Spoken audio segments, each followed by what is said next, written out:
Magyar népmese, a bor.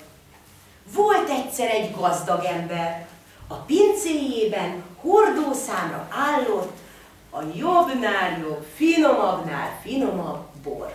Aj, de volt is emiatt aztán tengerni bosszúsága.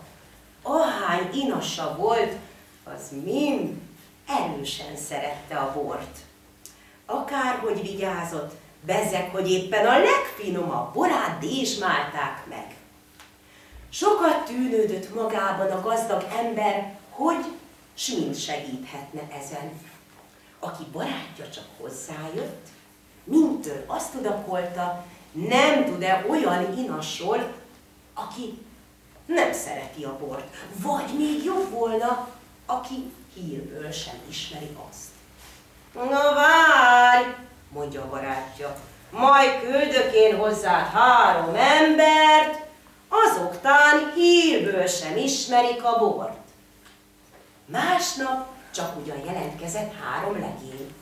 A gazdag ember sorba szólította magához őket. Az asztalon ott állt néhány üveg bor. Amint belépett az első legény, rámutatott az egyik üvegre, és kérdezte.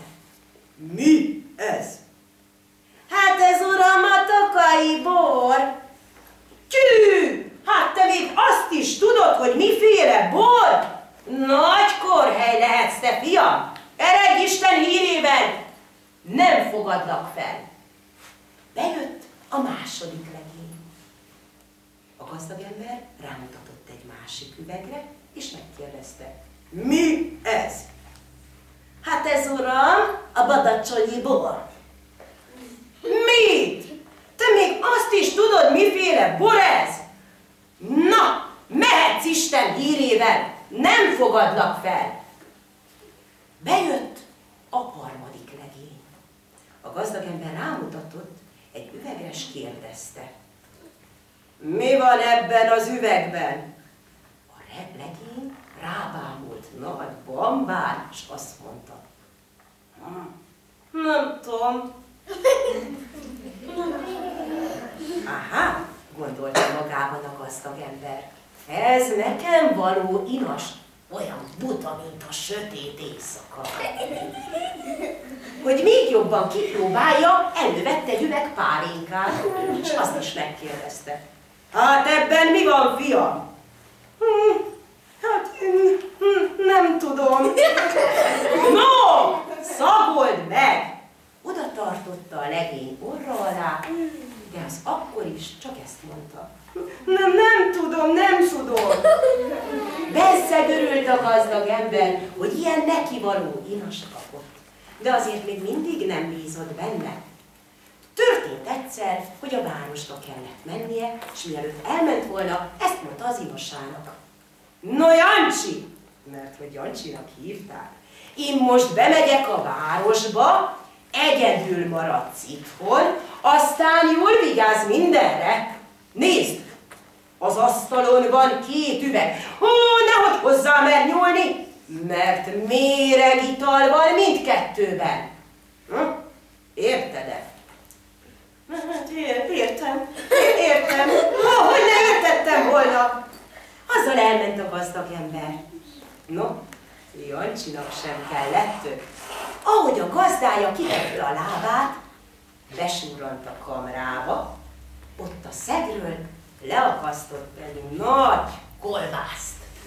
Azután kiment az udvarra, ott a nyakon csípett egy csirkét, 1-2 kolbász csirkét megsütötte, mindegy falásig megette, és hogy meg ne csömöröljön, a 2 üveg méregitalt mind felhajtotta.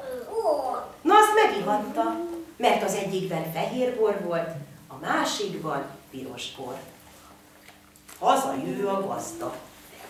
Látja, hogy a 2 üveg üres.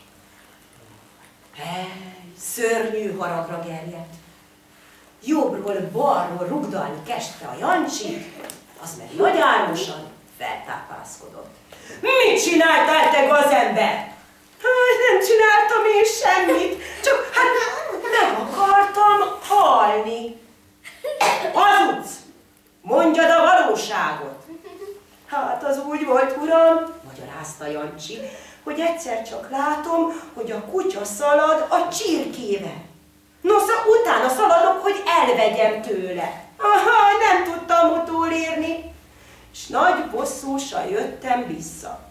Nosza, most meg látom, hogy a macska szalad a kolbásszal, rohanok utána, az meg föl a fára. De nem tudtam felmászni utána, és megette.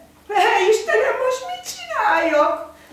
Ha megtudja a gazdám, megöl engem.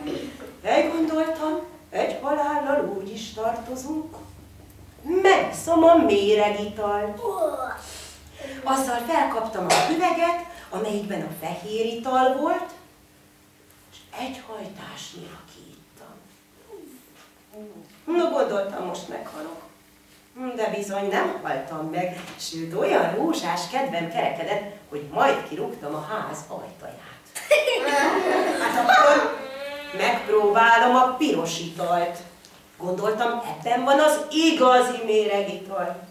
És azt is felhajtottam az utolsó cseppig. Csak hallja, uram, mi történt?